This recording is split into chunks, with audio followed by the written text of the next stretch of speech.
أعوذ بالله من الشيطان الرجيم. بسم الله الرحمن الرحيم.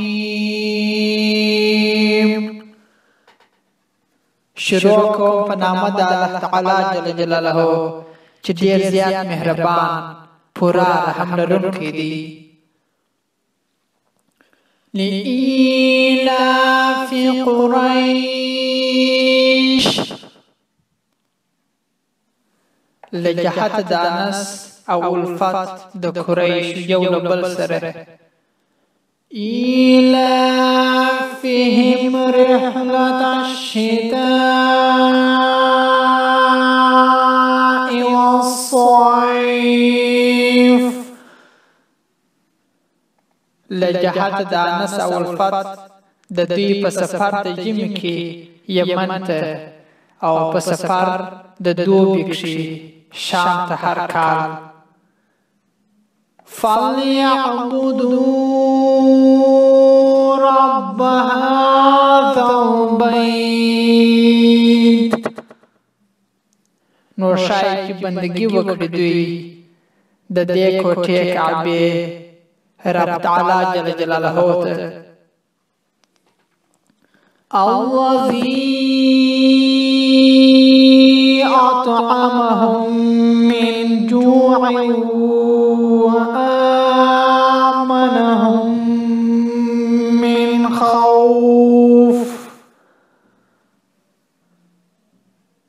هغه رب ته چې طعام خواړه ورکړي دي دوی ته په لوږه کې او امن یې ورکړی دی دوی ته له خوف او بیرې څخه.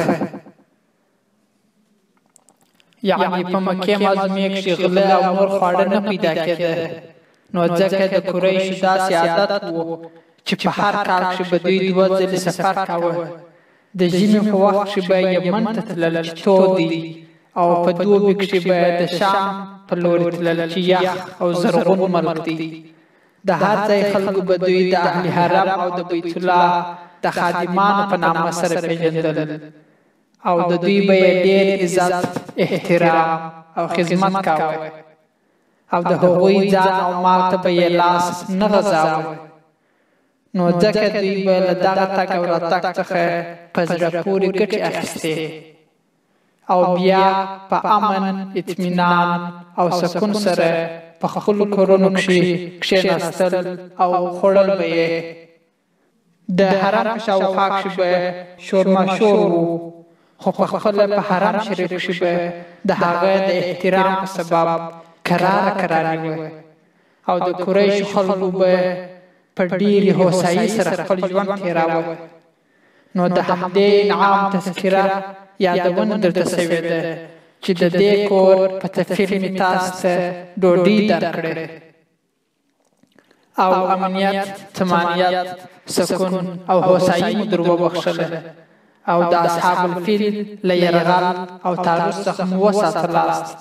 نو تاسې ولې د دغه کور د څښتن الله تعالی جل جلاله بندګي نه کوئ، او د هغه د استازي رسول الله صلی الله علیه وسلم ته ولې تکلیفونه پېښوئ؟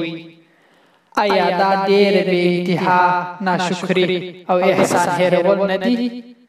که په نورو خبرو نه پوهېږئ، نو د دغه ښکاره حقیقت په منلو کښې چې پوهېدل یې ډېر اسانه دي، ولې خپل ځانونه وړاندې وروسته کوئ؟